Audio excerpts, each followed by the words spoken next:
10 मई 2020 सुहावन दिन। पूज्य श्री क्षमादेव जी का दरबार, पूज्य श्री गुरुमन देव जी का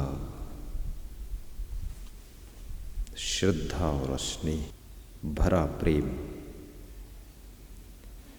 तपोभूमि विश्व कल्याण आश्रम मुस्तफाबाद, लखीमपुर खीरी, उत्तर प्रदेश का पावन स्थल।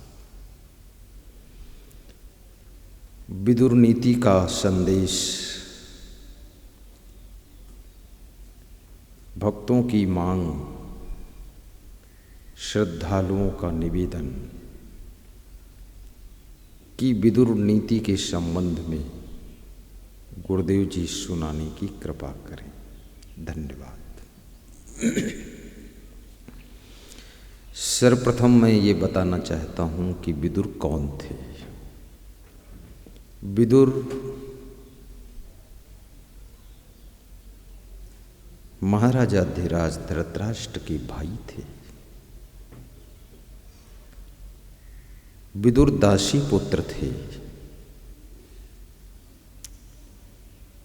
उनके पिता का नाम वेदव्यास था।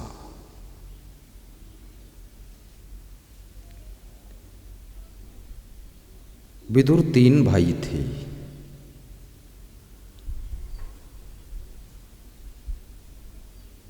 पांडु और धृतराष्ट्र और विदुर।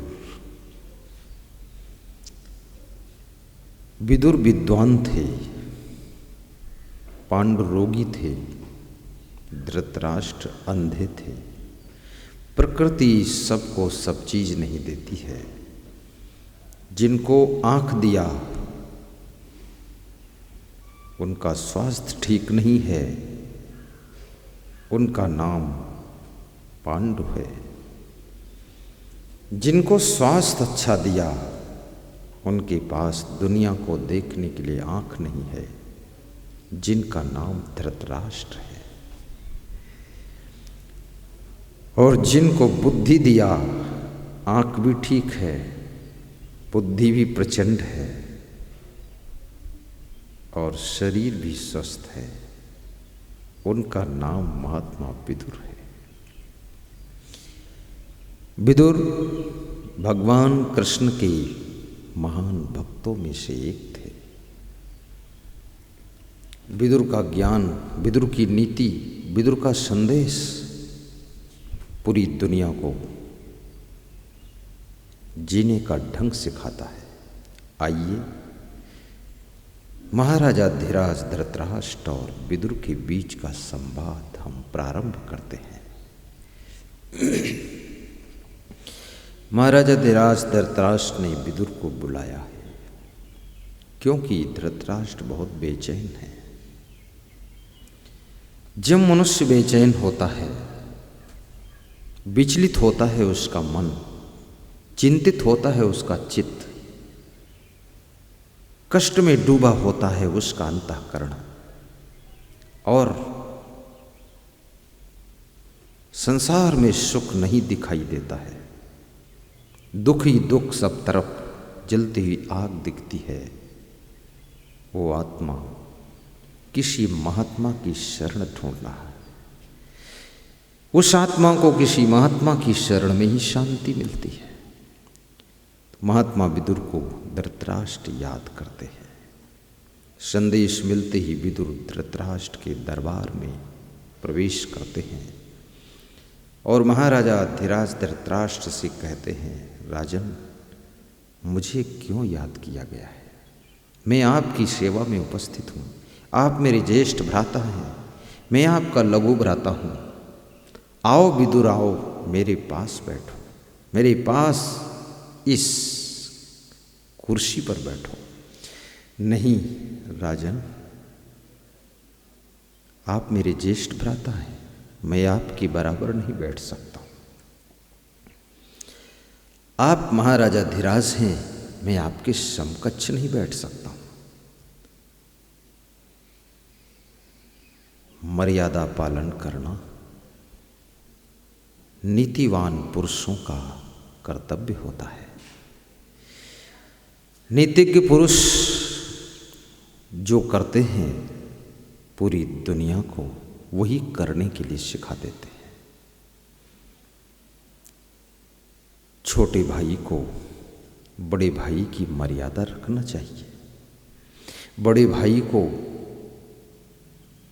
उम्र में बड़े होने का अहंकार नहीं रखना चाहिए।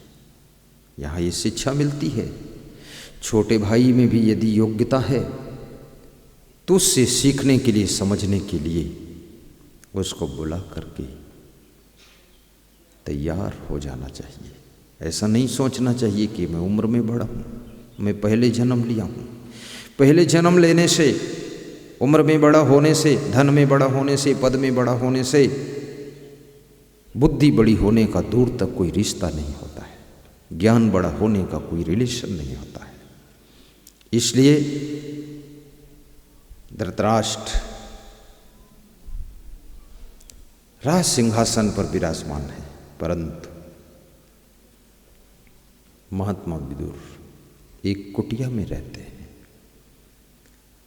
फिर भी धृतराष्ट्र विदुर का सम्मान करते हैं।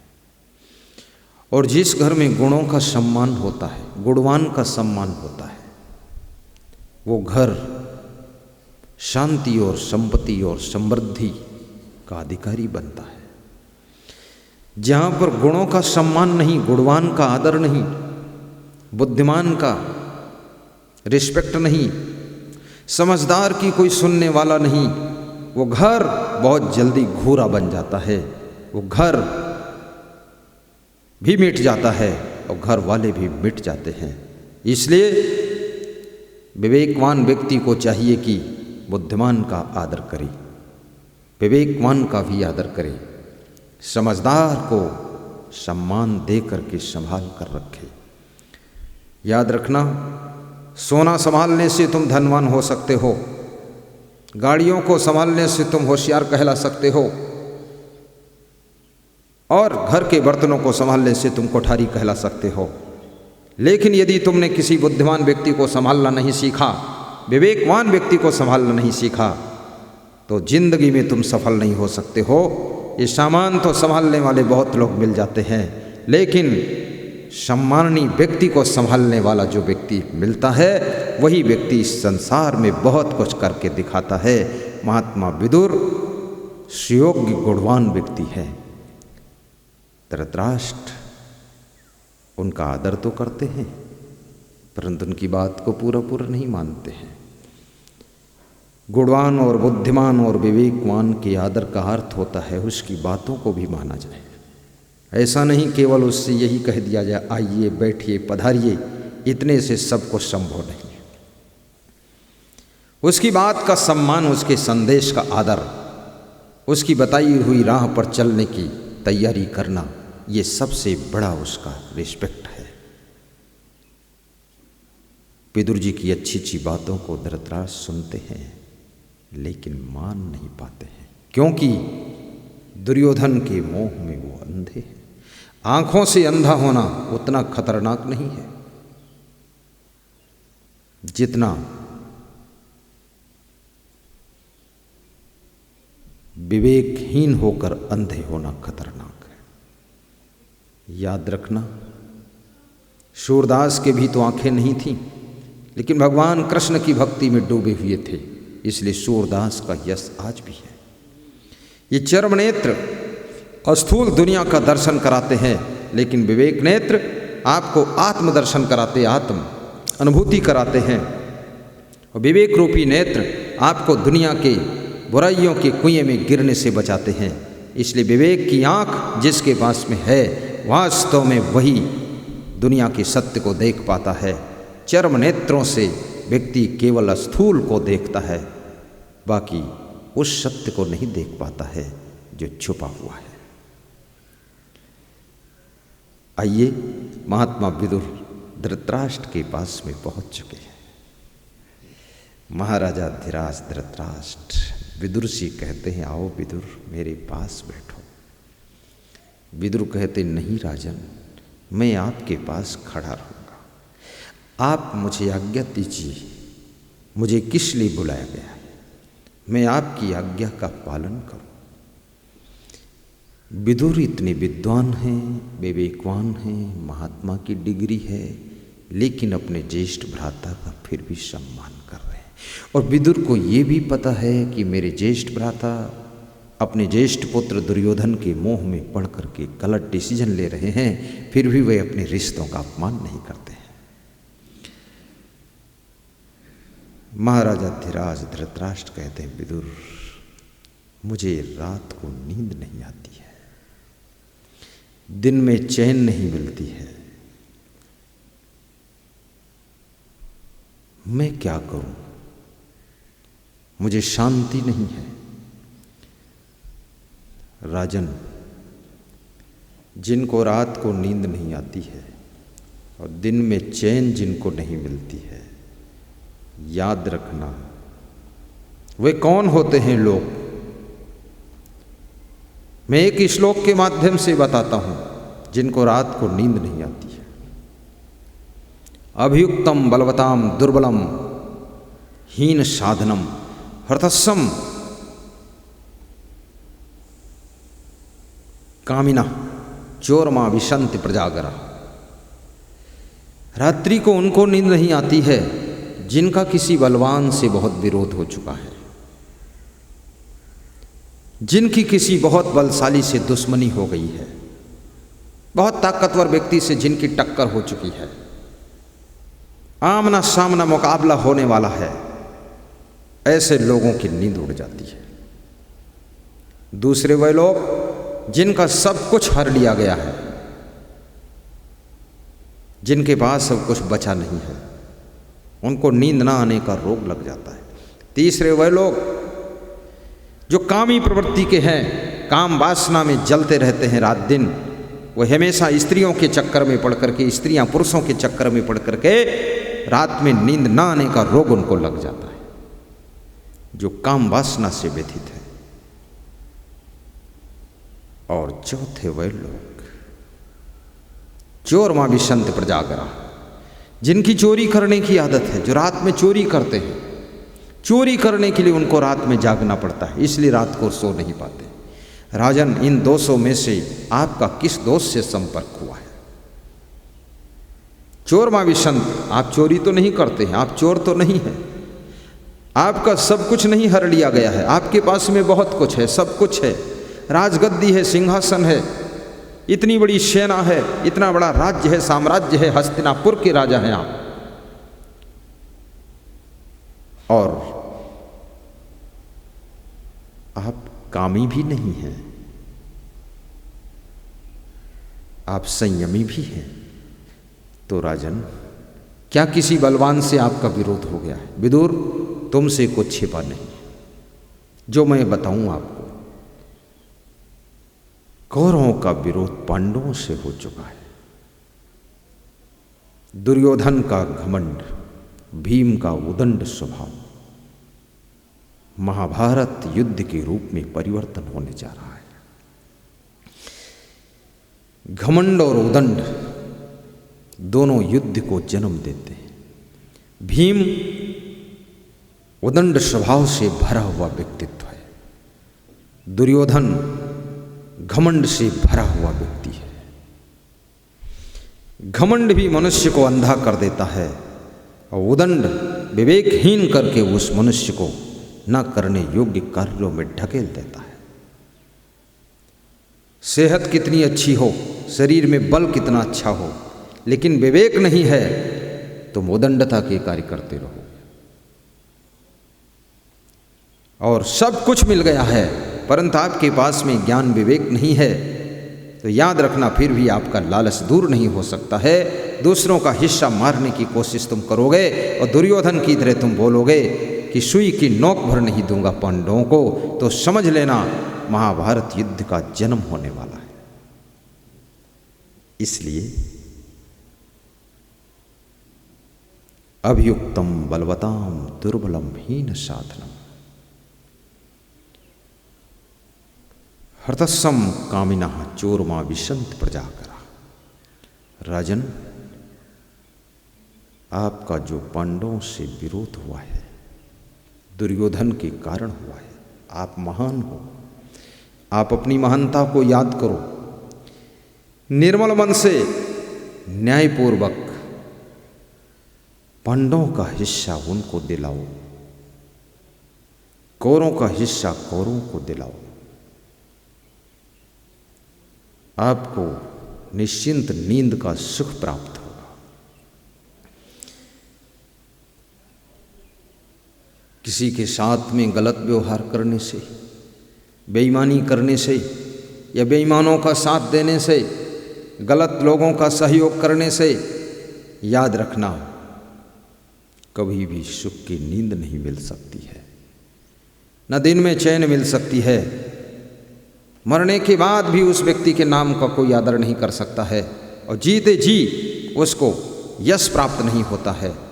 इसलिए बेईमानों का साथ छोड़ो, लफंगों का साथ छोड़ो। कहावत है, गेहूं के साथ में घुन भी पिस जाते हैं, जलती हुई लकड़ी के साथ में गीली लकड़ी भी जल जाती है, और धूल के साथ में चींटी भी पैरों से रौंदी जाती है, फूल के साथ में चींटी भगवान के मंदिर पर चढ़ जाती है। गलत लोगों की संगत से आपका अंत हो सकता है, अच्छे लोगों की संगत से आपकी जिंदगी बसंत हो सकती है। इसलिए गलत लोगों का संग छोड़िए। अभियुक्तम बलवताम दुर्बलम हीन साधनम हृदस्सम कामिना चोरमा विशंत प्रजागरा।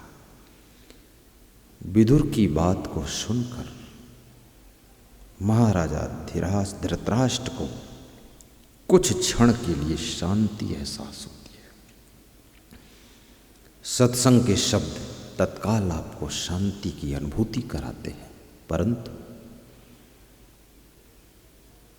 स्थायी रूप से यदि आपको शांति चाहिए तो सत्संग के शब्दों को अपने जीवन में उतारना चाहिए, सत्संग के शब्दों के अनुसार अपना आचरण करना चाहिए, सत्संग के संदेश के अनुसार अपना आचार विचार स्वभाव खान पान रहन सहन बनाना चाहिए, तो आपको परमानेंट शांति की प्राप्ति होगी।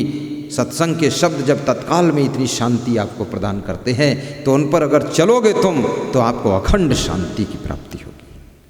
महात्मा विदुर ये सब सुन करके गदगद हो जाते हैं, महाराजा धृतराष्ट्र भी गदगद हो जाते हैं, सुनाने वाला भी गदगद है, सुनने वाला भी गदगद है। धृतराष्ट्र की बात को सुन करके विदुर भी मुस्कुराते हैं कि आदमी राज्य और संपत्ति से, सिंहासन से, वैभव से सुख शांति चैन नहीं पा सकता है। इसका ज्वलंत उदाहरण महाराजा धृतराष्ट्र है। लेकिन राज्य वैभव और सिंहासन की भी आवश्यकता है, उसका एक अपना अलग महत्व है, परंतु याद रखना,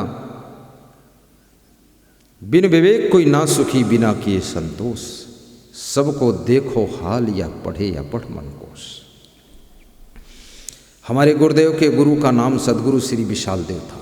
विशाल देव कहते हैं बिना विवेक के कोई सुखी नहीं हो सकता है, बिना विवेक और बिना संतोष के कोई सुखी नहीं हो सकता है।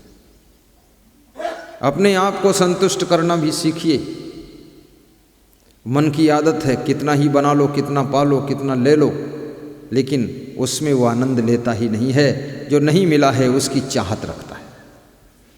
इसलिए शादी करने के बाद लोग अपनी औरत से संतुष्ट नहीं होते हैं, औरतें अपने पतियों से संतुष्ट नहीं होती हैं, वे कुछ नयापन चाहती हैं। लेकिन ऐसे लोग जो अपनी पत्नी से संतुष्ट नहीं हैं, अपने पति से संतुष्ट नहीं हैं, और जो अपने मकान से संतुष्ट नहीं हैं, जो अपनी गाड़ी से संतुष्ट नहीं हैं, वे लोग सदैव दुखी रहते हैं। अपने को सेटिस्फाई करना सीखो। संतोषा मृतृप्ता नाम तत्सुखम शांत चेत साम नच तद्धन लुब्धा नाम इतस्य एतस्य धावता। संतोष रूपी अमृत का पान कीजिए, लेकिन संतोष कहने से संतोष नहीं आ सकता है। इसके लिए बहुत बड़ा ज्ञान होना चाहिए। सब जानते हैं, संतोष का पाठ पढ़ते हैं, गोधन गजधन बाजधन और रतन धन खान, जब आवे संतोष धन सब धन धूरि समा। और संतोष का कई लोग उल्टा अर्थ लगा लेते हैं। काम नहीं करना चाहते, आलसी हैं, निकम्मे लोग हैं, कहते हैं हम तो संतोष कर चुके, हम काम क्यों करें। ये संतोष नहीं है, ये आलस है। ये आपको और बर्बाद करेगा, दुख में ढकेल देगा। संतोष का अर्थ है भरपूर मेहनत करिए सुबह से लेकर के शाम तक, और जो फल मिलता है उसमें संतुष्ट होकर के मुस्करा करके जीवन जियो। कल फिर से जो जरूरत है उसको प्राप्त करने के लिए पुरुषार्थ कीजिए। संतोष का अर्थ ये नहीं काम न करना, काम न करना तो आलस्य होता है। काम कीजिए, काम न करने से तुम गरीब हो जाओगे, काम न करने से तुम्हारे घर में दरिद्र आ जाएगा, काम न करने से तुम्हारा घर दुख और अशांति से भर जाएगा। इसलिए कर्म योग, ज्ञान योग, भक्ति योग, संन्यास योग, श्रीमद् भगवत गीता में श्री कृष्ण भगवान ने सब चीज को योग से जोड़ दिया है। निष्काम कर्म करो तो कर्म कर्म योग बन जाता है, निष्काम भक्ति करो तो भक्ति जो है भक्ति योग बन जाती है, निष्काम संन्यास लो तो संन्यास संन्यास योग बन जाता है, और निष्काम ज्ञान प्राप्त करो तो ज्ञान ज्ञान योग बन जाता है। निष्कामता बहुत बड़ी चीज है। तो सद्गुरु विशाल देव कहते हैं, बिन विवेक कोई ना सुखी बिना किए संतोष, सबको देखो हाल यह पढ़े अपढ़ मन कोश। सबको ये हाल देख लो, पढ़ा लिखा हो चाहे अनपढ़ हो, विवेक नहीं है। अभी इटली में सुनने को मिला कि एक अरबपति आदमी, होटल का मालिक, उसके घर के लोग कोरोना वायरस से मर गए। वो 20 मंजिल ऊंची बिल्डिंग से कूद पड़ा, सड़क पर फट से गिरा और मर गया कि अब सब मर गए तो मैं जिंदा रहकर क्या करूं। अरे तू अकेले जब जन्म ले लिया था तब ये नहीं कहा था अकेले जन्म लेकर क्या करूं। जन्म लेने के बाद ये सब भीड़ तेरे को मिली थी। 20 साल की उम्र में पत्नी मिली थी, 35 साल की उम्र में बेटा मिला था, 40 साल की उम्र में बेटी मिली थी, और जन्म लेने के बाद तेरे माँ बाप मिले थे। जो मर गए तो मर गए, लेकिन तू क्यों कूद कर मरता है? क्योंकि तेरे पास विवेक नहीं है। धन है, अरबपति है, पत्नी का पति है, धनपति है, लेकिन विवेक पति नहीं है। और विवेक सत्संग से मिलता है, इसलिए धनवानों को भी सत्संग सुनना चाहिए और धनवानों को सत्संगी बनना चाहिए, निर्धनों को भी सत्संगी बनना चाहिए। अन्यथा विवेक अगर आपके पास में नहीं होगा, कितना ही धन हो, संकट की परिस्थितियों में आप अपने को बचा नहीं सकेंगे। ये धन आपका एक कोने में पड़ा रहेगा और आपकी लाश सड़क पर पड़ी होगी। इसलिए विवेक करो। बिन विवेक कोई ना सुखी, बिना किए संतोष, सबको देखो हाल यहाँ पढ़े या पढ़े मन कोश। महात्मा विदुर को धृतराष्ट्र समझाते हैं कि राजन, संतापाद भ्रश्यते रूपम, संतापाद भ्रश्यते बलम, संतापाद भ्रश्यते ज्ञानम, संतापाद व्याधिमीच्छति। संताप करने से सुंदर रूप नष्ट हो जाता है, संताप करने से शरीर बलहीन हो जाता है, संताप करने से मनुष्य का ज्ञान भी नष्ट हो जाता है, संताप करने से मनुष्य का शरीर रोगग्रस्त हो जाता है। संताप, जिसको तुम इंग्लिश में टेंशन कहते हो, हिंदी में तनाव कहते हो, साधारण भाषा में चिंता कहते हो, उसको विदुर जी संताप कहते हैं। संतापाद भ्रश्यते रूपम। ज्यादा चिंता करने से तुम्हारी सुंदरता नष्ट हो जाएगी, शरीर बदशक्ल हो जाएगा, 30 साल की उम्र में बूढ़े जैसे दिखने लग जाओगे। इसलिए चिंता छोड़ो, सुख से जियो, और चिंता से बचना है। बचपन में भूल करोगे, जवानी में चिंता पाओगे, जवानी में चूक जाओगे, बुढ़ापे में चिंता में जलोगे, बुढ़ापे में चूकोगे, मृत्यु के समय चिंता होगी। इसलिए हर उम्र का सदुपयोग कीजिए। बाल्यावस्था को योग्यता प्राप्त करने में लगाइए। आपका बचपन संस्कारों से विभूषित होना चाहिए। योग्य बनिए। आपका बचपन खेल कूद मनोरंजन में नहीं बीतना चाहिए। ऊंची शिक्षा प्राप्त करो, नई नई कलाएं सीखो, अपने को योग्य बनाओ, ताकि जवानी में अपनी उस योग्यता को प्रयोग करके, उन क्षमताओं को प्रयोग करके, कलाओं को प्रयोग करके तुम धन कमा सको, यश कमा सको, कीर्ति कमा सको, नाम कमा सको, मकान बना सको, गाड़ी ला सको, उन्नति कर सको, समाज में अपना स्थान पैदा कर सको। लेकिन जो बचपन में इधर उधर घूमते रहते हैं, जवानी में कुछ करना भी चाहते हैं तो करने योग्य नहीं है। और जवानी में जो व्यक्ति कुछ नहीं कर पाता है, जवानी ढलने के बाद चिंता पश्चाताप की आग में जलता है, क्योंकि बुढ़ापे में करने योग्य शरीर ही नहीं रह जाता है। कई बूढ़ों को मैंने कहते हुए सुना, हमारी जिंदगी तो व्यर्थ में चली गई। और बच्चों, आपसे कहता हूं कि अपनी जिंदगी को संभाल लो। जो अपनी जिंदगी को खुद नहीं संभाल सका, व्यर्थ में बिता दिया, वो दूसरों की जिंदगी को संभालने का ज्ञान दे रहा है। इसके कहने से कौन ज्ञान मिल जाएगा किसी को? परंतु फिर भी समझदार व्यक्ति उससे ज्ञान ले सकते हैं, क्योंकि आग में एक व्यक्ति जल गया है, जले हुए व्यक्ति से उस व्यक्ति को ज्ञान हो सकता है। जो अभी नहीं जला है वो सावधान हो सकता है। कुएं में एक व्यक्ति गिर गया है, वो चिल्ला रहा है कि मैं तो गिर गया पर तुम मत गिरना, इसके अंदर बहुत दुख है। तो आप उससे ज्ञान ले सकते हो, कुएं में गिरने से बच सकते हैं। अगर कोई व्यक्ति कहता है मैंने तो गलती किया, बचपन को व्यर्थ खोया, जवानी में कुछ नहीं किया, बुढ़ापे में पछता रहा हूँ, दुख उठा रहा हूँ, लेकिन बच्चों, नाती पोतों, तुम पढ़ लिख लो, मेहनत कर लो, कलाएं सीख लो, उन्नति कर लो, धनवान बन लो, नहीं तो तुम्हारी भी दुर्दशा हमारे जैसी ही बुढ़ापे में होगी। ऐसी बातें सुन करके जो लोग सावधान हो जाते हैं, वह लोग बुढ़ापा को सुखद बना लेते हैं, जवानी को निश्चिंत बना लेते हैं, और बचपन में भी वो प्रसन्न रहते हैं। अच्छा काम कीजिए। संतापाद भ्रश्यते रूपम, संतापाद भ्रश्यते बलम, संतापाद भ्रश्यते ज्ञानम, संतापाद व्याधिम विच्छति। संताप करने से शरीर भी रोगी हो जाता है। ये भी याद रखना, यदि आपने ऊंची शिक्षा प्राप्त नहीं किया है तो भी मनोबल को डाउन मत कीजिए कि हमने पढ़ाई नहीं किया, मैं इंग्लिश नहीं पढ़ा हूँ, ये है वो है, क्या है, कुछ नहीं है। धीरू भाई अंबानी केवल हाई स्कूल तक पढ़े हुए थे, जो भारत देश के सबसे बड़े उद्योगपति बन गए। आपके अंदर कुछ करने की तमन्ना होना चाहिए। जिंदगी भर सीखिए, जिंदगी भर करिए, आप भी आगे बढ़ोगे।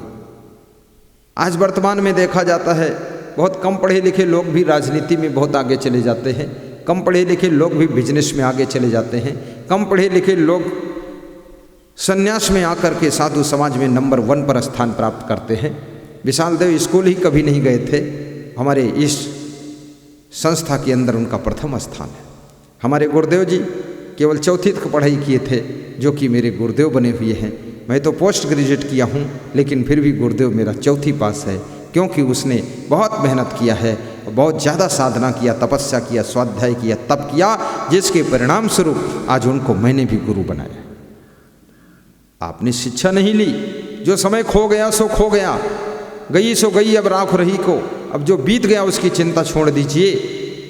अब जो शेष टाइम बचा है उसमें हमको कैसे जीना है, क्या करना है, क्या सेटिंग जमानी है, क्या प्लानिंग करनी है, उसके लिए पूरे परिवार के साथ, संगठन के साथ में तैयार हो जाइए। समझदारी से काम कीजिए, मनमानी मत कीजिए, हठ जिद मत कीजिए, इधर उधर आकर्षित मत होइए, अपने कार्यों को सही ढंग से कीजिए।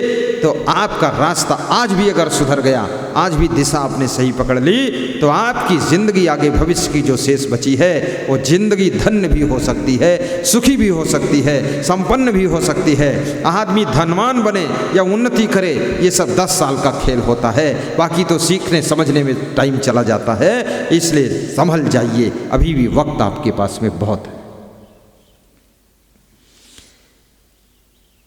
मंगलमय घड़ी आई है, कोई जाने न जाने, मंगलमय घड़ी आई है, कोई जाने न जाने।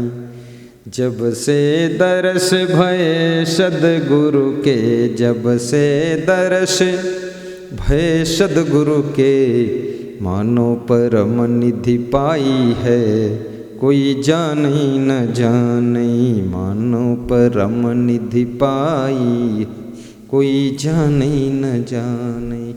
चिंता करने से शरीर बलहीन भी हो जाता है। ऊपर से दिखेगा बहुत तंदुरुस्त है, अच्छा है, लेकिन अंदर दम नहीं। चिंता ऐसे है जैसे लकड़ी में लगा हुआ दीमक कीड़ा। लकड़ी ऊपर से दिखती है बहुत अच्छी है, लेकिन अंदर अंदर दीमक कीड़े ने उसको खोखला कर दिया है। लकड़ी कमजोर हो चुकी है। लकड़ी से बना हुआ महल अब ढह जाने की संभावना, गिर जाने की संभावना है। इसी प्रकार से जिसके शरीर में, जिसके जीवन में चिंता की दीमक लग गई है, उसका शरीर रूपी महल अब ढह जाने की संभावना है। ज़्यादा दिन जीवन नहीं रहेगा उसका। इसलिए मैं निवेदन करूंगा, स्वेट मार्टन का वाक्य है, चिंता छोड़ो सुख से जियो। महात्मा विदुर समझा रहे हैं कि राजन, चिंता करने से बात नहीं बनेगी। ये बात जो बिगड़ी है, अन्याय अनीति के कारण बिगड़ती जा रही है। आप न्याय कीजिए, नीति के पथ पर चलिए, और आप कृपा करके पांडवों का हिस्सा उनको प्रदान कीजिए। दुर्योधन के अहंकार को कम कर दीजिए और पांडव कौरव दोनों को बराबर प्यार दीजिए, क्योंकि आप ही सबके महाराजा हैं। आप गार्जन हैं, आप संरक्षक हैं।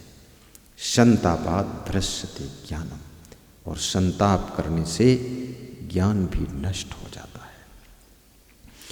ज़्यादा जो लोग चिंता करते हैं ना, उनको सब वेद शास्त्र भी भूल जाते हैं। उन्होंने जो पढ़ाई किया वो भी सब भूल जाता है। इसलिए चिंता करने की जरूरत नहीं है, काम करने की जरूरत है। और काम के समय काम कीजिए, भोजन के समय भोजन कीजिए, सोने के समय सोइए, खाने के समय खाइए, और हंसने के समय हंसिए, प्रसन्न रहने के समय प्रसन्न रहिए। हर समय टेंशन में बैठे रहना है, ये बुद्धिमानी नहीं। गलत डिसीजन मत लो आप। और ज्ञान का रिवीजन भी करते रहिए, प्रवचन सुनते रहिए, सारी चिंता दूर हो जाएगी, सब तनाव दूर हो जाएगा। आनंद लेते रहिए। अभी तो कोरोना वायरस के कारण लॉकडाउन चल रहा है, सब लोग फ्री है, घर में पड़े पड़े सड़े सड़े उब गए लोग, डूब गए लोग। प्रवचन सुनो ना, क्यों नहीं सुनते हो? तो फिल्म देख रहे हैं, फिल्म देखोगे और जुल्म करोगे। प्रवचन सुनो और परस्पर प्रेम की चर्चा करो, कोई प्लानिंग बनाओ, कुछ घरेलू काम चालू कर दो। पड़े पड़े क्या कर रहे हो? पति पत्नी लड़ रहे हो, बच्चों से लड़ाई झगड़ा कर रहे हो। घर की ठीक से साफ सफाई करो, दरवाजे खिड़की पोंछो, डेंट पेंट कर दो, कुछ काम कर लो, घर के सामान को संभालो, सब सुखा दीजिए, धूप दिखा दीजिए। संतापात् भ्रश्यते ज्ञानम, संतापात् व्याधिमिच्छति। विदुर कहते, राजन, यदि संताप करोगे, चिंता करोगे, तो आपके शरीर में नाना रोग पैदा हो जाएंगे, आपका शरीर रोगग्रस्त हो जाएगा। वास्तव में चिंता शरीर को रोगी भी बनाती है। इसलिए निश्चिंत रहना भी सीखो। जो खो गया सो खो गया, चिंता करने से वापस आने वाला नहीं है। श्रीमद् भगवत गीता में श्री कृष्ण कहते हैं बड़ी मजेदार बात, क्यों दुखी हो रहे हो? क्या लेकर आए थे? क्या लेकर जाओगे? क्या खो गया जो तुम्हारा था? क्या मिल गया तुमको जो इतना अहंकार कर रहे हो? और क्या साथ जाने वाला है? कुछ भी नहीं, तो इतना दुखी क्यों हो? जो मिला है यहीं पर मिला है, जो खोया है यहीं पर खोया है। जब जाओगे तो शरीर भी साथ नहीं जाएगा, हाथ भी साथ नहीं जाएंगे, तो इतनी टेंशन करने की जरूरत क्या है? जब तक जियो खुश होकर के जियो, गलत काम मत करो, अच्छे ढंग से रहो, उन्नति करो, धनवान महान विद्वान गुणवान बनो, चरित्रवान बनो, विवेकवान बनो, विचारवान बनो। धनवान बनने की भी आवश्यकता है। धन कमा तो इतना कमा कि धन कमाने की तू हद कर दे, और सदियों से गरीबी है तेरे घर में तो उसको भी तू रद्द कर दे। भक्ति कर तो इतनी कर कि भक्ति की भी हद कर दे, और यमराज के दरबार में जब तू पहुंचे तो अपने कर्मों का खाता रद्द कर दे और मोक्ष को प्राप्त कर ले। ये करना चाहिए। ये कः पापानि कुरुते फलं भुङ्क्ते महाजनः भोक्तारो विप्रम् उच्यन्ते कर्ता दोषेण लिप्यते कर्ता दोषेण लिप्यते। अर्थात मनुष्य अकेला पाप करता है और बहुत से लोग उस कमाए हुए धन से मौज उड़ाते हैं। मौज उड़ाने वाले तो छूट जाते हैं राजन, परंतु उसका कर्ता ही दोष का भागी होता है। इसलिए सत्कर्म के द्वारा धन कमाइए, दुष्कर्म करके धन मत कमाइए। काला धन घर के लोगों के संस्कार भी काला कर देता है, उनके मन को भी काला कर देता है, उनके चरित्र को भी काला कर देता है, उनके विचारों को काला कर देता है। ये धन साधारण चीज नहीं है। कुधन्य अगर तुमने खाई है, आपकी संस्कार बिगड़ जाएंगे। इसलिए शुद्ध धन खाइए और धन का शुद्धिकरण भी कीजिए। धन का शुद्धिकरण कैसे होगा?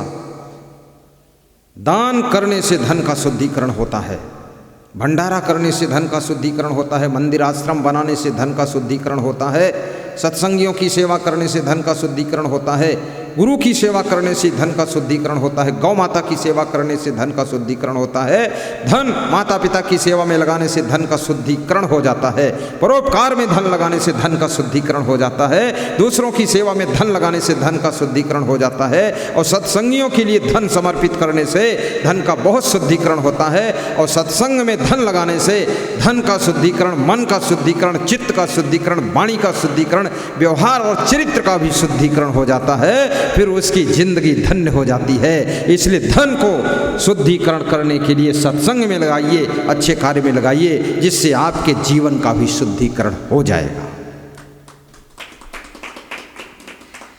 एकः पापानि कुरुते फलं भोग्यते महाजनः भोक्तारो विप्रम् उच्यन्ते कर्ता दोषेण लिप्यते। एक आदमी जो कर्म करके धन कमाता है, उससे सभी लोग मौज तो उड़ाते हैं और वे कर्म के भोग से छूट जाते हैं, परंतु कर्ता ही दोष का भागी होता है। इसलिए कर्म के प्रभाव को समझिए। राजन, आप क्यों ऐसा कर रहे हैं? विचार कीजिए। जिस समय भगवान श्री राम जटायु को गोद में लेकर के रो रहे थे और जटायु का दाह संस्कार कर रहे थे, उनकी आंखें सजल थीं, उनका दिल रो रहा था। लेकिन जिस समय कृष्ण भगवान सरसैया पर लेटे हुए भीष्म पितामह को देख करके पास में खड़े होकर हंस रहे थे। एक पंछी है जटायु, जिसके अंत्येष्टि संस्कार में भगवान श्री राम रो रहे हैं, जिसको अधमरा पड़ा हुआ देख करके गोद में लेकर के भगवान श्री राम की आंखों से आंसू झर रहे हैं। दूसरे भगवान श्री कृष्ण अंतिम सरसैया पर पड़े हुए भीष्म पितामह को देख करके हंस रहे हैं। क्या कारण है? भीष्म पितामह भी मरने ही जा रहे हैं, कृष्ण का दर्शन करके मर जाएंगे, पर भगवान हंस रहे हैं कि मरो, तुम्हारे लिए मैं दुखी नहीं। क्यों? क्योंकि सीता जी का हरण करके जब रावण लिए जा रहा था, तो जटायु ने सीता जी को छुड़ाने के लिए, नारी का सम्मान करने के लिए, नारी की रक्षा के लिए रावण से संघर्ष किया था। रावण ने तलवार मार करके जटायु का पंख काट दिया था। जटायु घायल होकर के पड़ा हुआ था। भगवान ने कहा कि जो नारी के सम्मान के लिए, नारी की रक्षा के लिए अपने आप को संकट में डाल देता है, उसके अंतिम संस्कार में भगवान को शामिल होना पड़ता है, और इसको घायल देख करके भगवान को भी रोना पड़ जाता है। और जिस समय द्रौपदी का चीरहरण किया जा रहा था, द्रौपदी का अपमान भरी सभा में किया जा रहा था, भीष्म पितामह उसी सभा में बैठे हुए देख रहे थे और भीष्म पितामह रोकने के लिए कोई कदम नहीं उठाते हैं, ब्रेक लगाने के लिए कोई कदम नहीं उठाते हैं। भगवान कृष्ण कहते हैं नारी का अपमान तुमने सामने देखा और तुमने उसको रोका नहीं, इसलिए आज तुम मर रहे हो, तो मुझे कोई दुख नहीं है। जो नारी का अनादर करता है उसके मरने में भगवान भी हंसता रहता है, उसके दुख को देख करके भगवान खुश होता है कि और दुख भोगो तो अच्छा है। लेकिन नारी की रक्षा के लिए, नारी के सम्मान के लिए जो अपने आप को संकट में डालता है उसके लिए भगवान भी रोने लग जाते हैं। इसलिए भीष्म पितामह का कर्म आज भगवान को हंसा रहा है, भीष्म पितामह रो रहे हैं। वहां जटायु हंस रहा है और राम रो रहे हैं, यहाँ कृष्ण हंस रहे हैं और भीष्म पितामह रो रहे हैं। अंतर है। इसलिए हमेशा नारी जाति का सम्मान रखिए, उसका अनादर मत कीजिए, उसकी रक्षा कीजिए। और तुम पुरुष हो, परस्पर प्रेम से तो रहो ही, सत्कर्म करो, सदचरित्र बनाओ, उन्नति करो, विकास करो। आपने देखा होगा चोर चोरी करते हैं, लेकिन सभी चोरों को बराबर धन नहीं मिलता है रात में चोरी में। किसी के हाथ में बर्तन लग जाते हैं, किसी को चोरी में भैंस मिलती है, किसी की चोरी में ट्रैक्टर मिलता है, किसी को चोरी करने जाता सोना चांदी मिल जाता है। चोरी तो सब करने गए हैं, 4-6 चोर हैं, 10 गुट हैं, सबको अलग अलग कुछ, किसी को कुछ नहीं मिलता, 2 डंडे भी मिलते हैं और किसी को गोली की छर्रे भी मिल जाते हैं। क्यों ऐसा अंतर है? क्योंकि चोरी के साथ में भी तुम्हारा प्रारब्ध है। यदि तुम चोरी ना करो तो भी जो तुम्हारे प्रारब्ध में है अच्छे कर्म करके उसको प्राप्त कर सकते हो। वहाँ भी भाग्य साथ देता है। कितने लोग साधु बन जाते हैं, सब साधु थोड़े संपन्न हो पाते, सब साधु थोड़े हो पाते। बेचारों का प्रारब्ध नहीं है, जिनका भाग्य कमजोर है, साथ नहीं दे रहा। माला तो जप रहे लेकिन अर्थ कुछ नहीं निकलता है। लेकिन जिनका प्रारब्ध बलिष्ठ है, जिन्होंने पुण्य के कार्य बहुत किए हैं, पूर्व जन्म से जिनकी आत्मा प्रचंड पुण्य करके जन्म ली है, वह लोग थोड़ा करते हैं, बहुत कुछ प्राप्त कर लेते हैं। इसलिए सत्कर्म करने से सौभाग्योदय होता है, सच्चरित्र से सौभाग्योदय होता है, और गुरुदेव की सेवा और भक्ति से सौभाग्योदय होता है।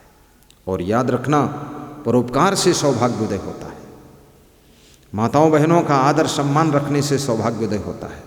और ये भी याद रखना, भाई को प्रेम करने से सौभाग्योदय होता है, और भाई भाई के साथ ईमानदारी से काम करने से सौभाग्योदय होता है। और जिस घर में ईमानदारी है, वफादारी है, जिम्मेदारी है, उस घर का फूटा हुआ भाग्य भी चमकता हुआ सितारा बन जाता है। इसलिए आपस में प्रेम और ईमानदारी से रहना चाहिए और हिसाब किताब साफ सुथरा रखना चाहिए, चालाकी चतुराई नहीं करना चाहिए, तो आपके घर का दरिद्र भागेगा और आपके घर में लक्ष्मी का वास होगा।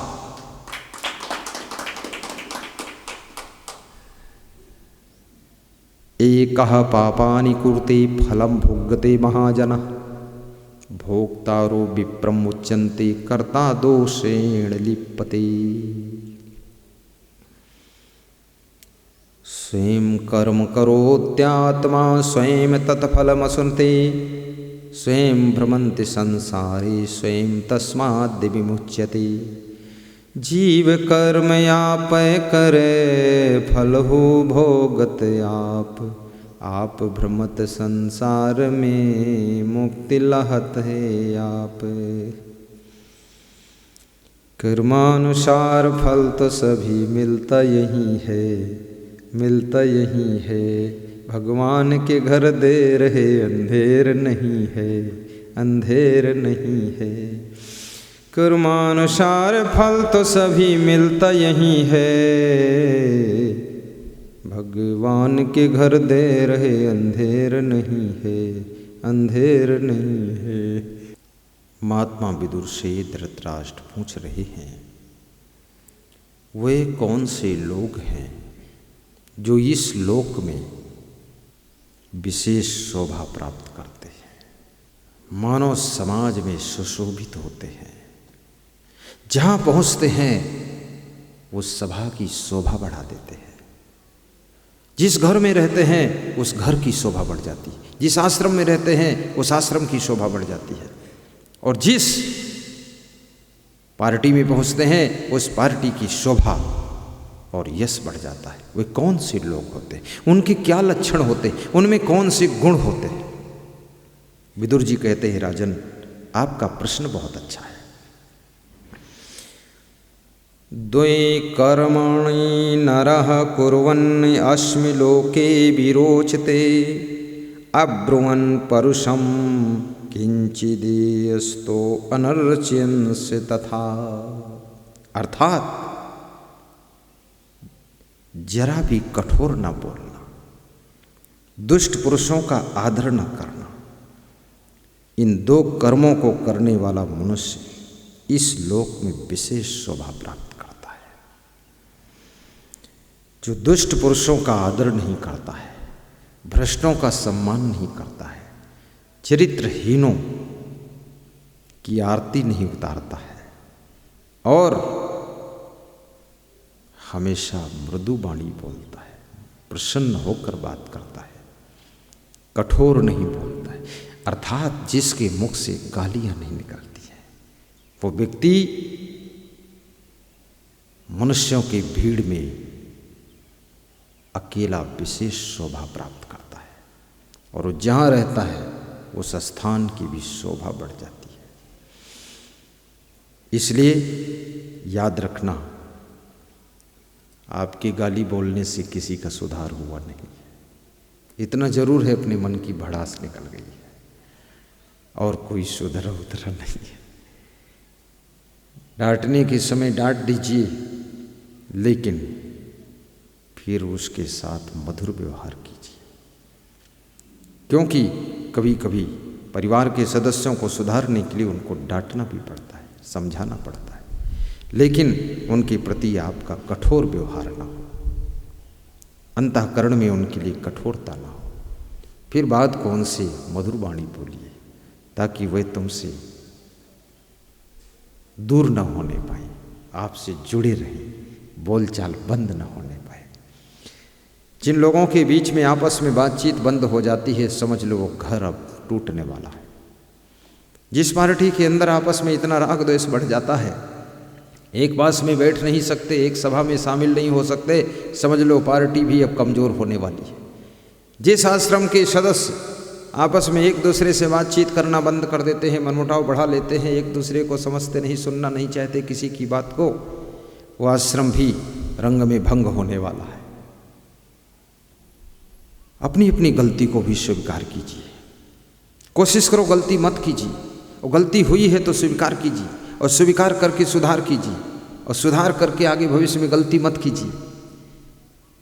बार बार तुम गलती करते रहोगे, तुम्हारा तो जिंदगी गलती में जा ही रहा है, लेकिन समझाने वालों की जिंदगी का अमूल्य समय भी तुम्हारी गलती में बीत जा रहा है। तुम्हारे लफड़म फंसे रहेंगे, वो और काम कब करेंगे। राजस्थान के हमारे भक्त श्री भाबरू गांव के निवासी जयपुर जिले के सुभाष जी कह रहे थे, गुरुदेव जी मैं 5 भाई हूँ, ये भाइयों को ही समझाता रहता हूँ, ये 5-6 भाई हैं हमारे, ना ये काम करते हैं ना मुझे करने देते, हमारा टाइम इनको समझाने में चला जाता है। ये बहुत मुश्किल की बात है। बार बार आपको समझाना भी न पड़े, खुद समझदार बनिए। आपके पास में भी विवेक है, गलत कर्म मत करो। कभी गलत करने के लिए चलते हो तो ये सोच लो जरा, अगर तुम किसी के पुत्र हो और गलत करने जा रहे हो, किसी के भतीजे हो गलत करने जा रहे हो, तो आप ये सोचो, यदि मैं भतीजा होता तो गलत करने जा रहा हूँ, मैं पुत्र हूँ गलत कर रहा हूँ, यदि मैं बाप होता और मेरा पुत्र गलत करता होता तो मुझ पर क्या बीतती। मैं चाचा होता और मेरा भतीजा गलत करता तो मुझ पर क्या बीतती। और मैं पत्नी होती, मेरा पति गलत करता तो मुझ पर क्या बीतती। और मैं पति होता, मेरी पत्नी गलत करती तो मुझ पर क्या बीतता। और मैं बेटा होता, मेरा बाप गलत करता तो मुझ पर क्या बीतता। जरा ये सोच लो, उस दिन से तुम गलत कर नहीं सकोगे। अपने चाचा को आंख दिखाते हो, क्रोध करते हो, बाप से ऐंठ दिखाते हो, मनमानी करते हो, कोई समझाता है तो गुस्सा करते हो और नहीं समझाता है तो सब सत्यानाश बांटते हो। विवेक जागृत करो। तुम्हारा गुरु भाई समझाता है तो उसको गुर्राते हो और नहीं समझाता है तो चरित्रहीनता के काम कर रहे हो। यदि तुम्हारा कोई गुरु भाई गलत करता तो तुमको कैसा लगता? तुम शिष्य हो करके गलतियां करते हो और गुरु उससे परेशान होता है, तुमको समझाता है, उसका टाइम बर्बाद होता है। यदि तुम गुरु होते, तुमको इस तरह के नालायक शिष्य मिलते तो तुम पर क्या बीतती? थोड़ा सोचो ना, उसकी पोस्ट पर बैठ करके सोचो, विचार करो। तुम किसी के यहाँ मजदूर हो, यूरिया चुराते हो, डीजल चुराते हो, काम नहीं करते हो, निकम्मापना करते हो, उसको बर्बाद करते हो। यदि तुम मालिक होते और तुमको इस तरह के नौकर मिल जाते, मजदूर मिल जाते, निकम्मे मिल जाते, चट्टा मिल जाते, तुम्हारे यहाँ डीजल चुराते हो, फसल में काट करके बेच लेते, तो तुम पर क्या बीतती? जो तुम कर्म कर रहे हो जिनके साथ में, उनकी पोस्ट पर अपने को बिठा करके सोचिए कि ऐसा अगर मैं ही मालिक होता और मेरे मजदूर करते ऐसा तो मैं क्या दुख पाता। इसलिए कृपया पुत्र धर्म को निभाइए, भतीजे का धर्म क्या होता उसको समझिए। कीड़े मकोड़े की तरह पैदा हो करके तुमको धर्म कर्म का पता ही नहीं, कभी सत्संग सुनते ही नहीं हो, साधु को देखते हो तो बस यही बताते, अरे सब ऐसे ही साधु है।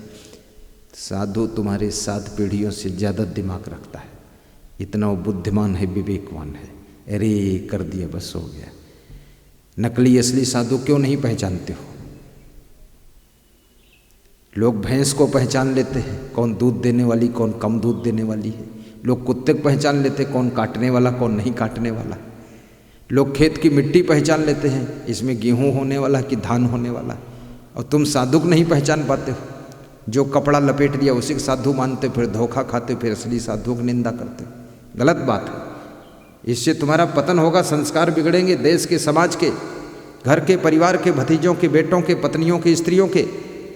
संस्कार विहीन मनुष्य जाति हमेशा पतन की गर्त में गिर जाती है। और संस्कार केवल सत्संग से मिलते हैं, अच्छी संगत से मिलते हैं, अच्छे लोगों के साथ से मिलते हैं। इसलिए सच्चे साधु संतों में श्रद्धा रखनी चाहिए ताकि उनके द्वारा संस्कार प्राप्त हों और आपका जीवन धन्य बने और आपके घर के लोग अच्छे बने, ताकि तुमको सुख की प्राप्ति हो। द्वि कर्मणि नरः कुर्वन् अस्म लोके विरोचते अब्रुवन् परशम किंचित शतो अनर्चंस तथा। 2 प्रकार के पुरुष जो कठोर नहीं बोलते हैं, गाली नहीं बकते हैं, सभ्यता शालीनता से बात करते हैं, और जो लोग हमेशा श्रेष्ठ पुरुषों का आदर करते हैं, दुष्ट पुरुषों का, चरित्रहीनों का आदर नहीं करते हैं, वे जहाँ रहते हैं वहाँ विशेष शोभा को प्राप्त करते हैं, उनका सम्मान होता है और वे सब जगह आगे बढ़ते हैं। इसलिए 2 लक्षणों को धारण कीजिए। महात्मा विदुर धृतराष्ट्र को समझाते हैं कि हे राजन, आपके अंदर भी यही बात होनी चाहिए। वे कौन से लोग हैं जिनको स्वर्ग से ऊंचे स्थान प्राप्त होता है, उनके क्या लक्षण होते हैं? राजन, 2 प्रकार के लोग स्वर्ग से ऊंचे स्थान पाते हैं। कौन कौन वे 2 लोग हैं? आइए मैं सुनाता हूं। द्विमो पुरुषो राजन स्वर्गस्योपरि तिष्ठता प्रभुश्च क्षमया युक्तो दरिद्रश्च प्रदानमानि। ये प्रथम अध्याय का 63 नंबर श्लोक है। द्विमो पुरुषो राजन स्वर्गस्योपरि तिष्ठता। विदुर कहते हैं, हे राजन, 2 प्रकार के लोग स्वर्ग से भी ऊंचे स्थान प्राप्त करते हैं, स्वर्ग से ऊंचे प्रतिष्ठित होते हैं। कौन कौन? प्रभुश्च क्षमया युक्तो, जो प्रभुता संपन्न है, धनवान है, बलवान है, बुद्धिमान है, हर ताकत जिनके पास में है, फिर भी गलती करने वाले कमजोर से कमजोर व्यक्ति को हंसते हंसते क्षमा कर देते हैं, ऐसे लोग स्वर्ग से ऊंचे स्थान प्राप्त करते हैं। इसलिए क्षमा का बहुत बड़ा महत्व है। द्वाभिमो पुरुषो राजन स्वर्गस्यो परितिष्ठता प्रभुस् क्षमया युक्तो दरिद्रस्य प्रधानमान। दूसरे वह लोग जो गरीब हैं, जिनके घर में बहुत धन नहीं है, जिनके पास में बहुत पैसे नहीं हैं, फिर भी वह लोग धर्म के लिए, भंडारे के लिए कुछ न कुछ अंशदान, अल्पदान कर देते हैं। थोड़ा अन्नदान कर देते हैं, थोड़ा धन दान कर देते हैं। कुछ नहीं, सब 1 कुंटल चीनी दे रहे हैं भंडारे में, तो वो 1 कुंटल नमक दे देते हैं। चलो, उनकी चीनी आ रही है 3,500 की, इनका नमक आ गया 700-800 में ही कुंटल भर, आधा कुंटल दे दिया, 20 किलो दे दिया। 20 किलो नमक भी बहुत है। अर्थात जो दानी होते हैं वह लोग गरीब होते हुए भी स्वर्ग से ऊंचे स्थान प्राप्त करते हैं। इसलिए मनुष्य को दानी होना चाहिए। दान से परमार्थ धर्मार्थ होता है। इतने बड़े बड़े मंदिरों का जो दर्शन तुम कर रहे हो, दान के प्रभाव से ही मंदिर निर्मित हुए हैं। इतने बड़े बड़े आश्रमों का दर्शन कर रहे हो, बड़े बड़े भंडारे चल रहे हैं, आश्रमों में निःशुल्क भोजन कर रहे हैं आगंतुक लोग, ये सब दान का ही परिणाम है। बड़े बड़े सत्संग समागम होते हैं, ये दान से ही तो होते हैं। बूढ़ी लोली लंगड़ी गायों की सेवा होती, गौशाला की सेवा होती है, ये सब दान से ही तो होती है। जो गरीब हैं, असहाय हैं, जिनके पास कुछ नहीं है, उनकी सेवा का इंतजाम भी तो दान से ही होता है। विकलांगों के आश्रमों में दान से ही व्यवस्था चलती है, वृद्धा आश्रमों में दान से ही व्यवस्था चलती है।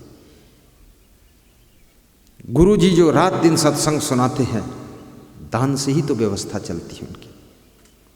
हमारे दरोगा जी शिव सहाय मिश्रा जी कानपुर वाले, आज उनका फोन आया था, कल उनके बेटे का बर्थडे था, शायद आज था, तो कह रहे थे कि गुरुदेव इस समय सब भक्तों को सोचना चाहिए और विचार करना चाहिए, आपकी सेवा के लिए सबको धन भेजना चाहिए। आपने तो करोड़ों लोगों को ज्ञान दिया है, लेकिन इस समय प्रोग्राम बंद हैं, पधरौनी बंद है, आप एक जगह रह रहे हैं। इतनी बड़ी संत मंडली की सेवा का खर्चा व्यवस्था चलाना है, तो इसके लिए सबको दान देना चाहिए। उन्होंने अभी तक करीब करीब 5 या 15 दिन 18,000 रुपये दान भेजे हैं 2 महीने के अंदर। कल फिर 5100 आया है, इसके पहले एक बार 1100, 2100, 5100, 5100, 5100 इतनी बार आ चुका है। पुलिस के हैं, सब इंस्पेक्टर हैं, दरोगा हैं, 2 स्टार हैं, भाई उनके वकील भी हैं, राजनीति में भी हैं, श्रद्धा अपार है। ऐसे शिव सहाय मिश्रा सब इंस्पेक्टर कानपुर वालों को हमारी संत मंडली की ओर से साधुवाद प्राप्त हो, मेरे गुरुदेव श्री क्षमादेव महाराज का आशीर्वाद प्राप्त हो और मेरी ओर से उनके लिए सत शुभकामनाएं प्राप्त हों। वह स्वस्थ रहें, मस्त रहें, तंदुरुस्त रहें, उनकी खूब उन्नति हो, धनवान महान गुणवान बन करके अपने जीवन को सुखमय बना सकें, ऐसा उनको आशीर्वाद दिया जाता है। दान करना बहुत बड़ी चीज है। दारिद्र्य नाशनम दानम शीलम दुर्गत नाशनम अज्ञान नाशनी प्रज्ञा भावना भय नाशनी।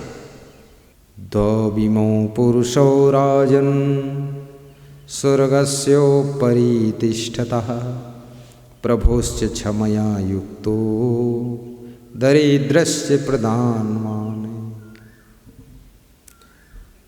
विदुर जी कहते हैं 2 प्रकार के लोग स्वर्ग में जगह पाते हैं, एक तो क्षमा करने वाला, दूसरा दान करने वाला। इसलिए अपने बेटे बहू से गलती हो जाए, माँ बाप से गलती हो जाए, पत्नी पति से गलती हो जाए, भाई बहन से गलती हो जाए, समझा दीजिए, डांट दीजिए, सुधार लीजिए, लेकिन क्षमा भी कीजिए और उनको जोड़कर फिर रखिए। यदि बहुत ज़्यादा डिस्टर्ब हो रहा है तब बंटवारा की बात सोचिए, अन्यथा उनको जोड़ करके ले करके चलिए। क्योंकि याद रखना, कितना ही सुंदर गुलाब का फूल हो, लेकिन गूंथी हुई माला से जब निकलकर अलग हो जाता है तब उसकी पंखुड़ियाँ नोचकर जमीन में डाल दी जाती हैं। जब तक वो धागे में गूंथा रहता है तब तक वो गले का हार बन करके शोभा पाता है। इसलिए साथ में गुथ करके रहो, संगठन में रहो, जुड़ करके रहो, तभी आपकी शोभा है। बहुत बहुत धन्यवाद देता हूँ। शुभकामना, आशीर्वाद।